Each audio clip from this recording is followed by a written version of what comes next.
Thank you Jesus. என்ன குழம்புலாம் எடுக்கிறீங்க? முருகன் சத்தம் போடுற கணேசன் வைக்கிறா கணேசன் வயிற போடுறாரு.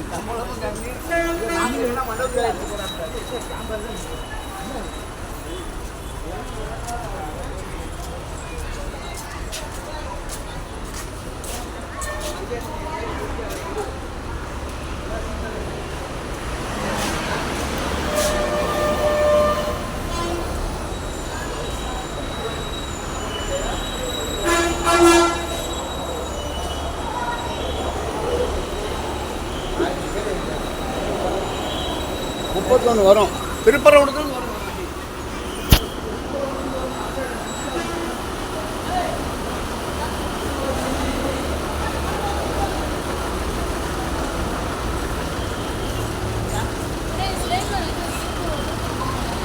திருப்ப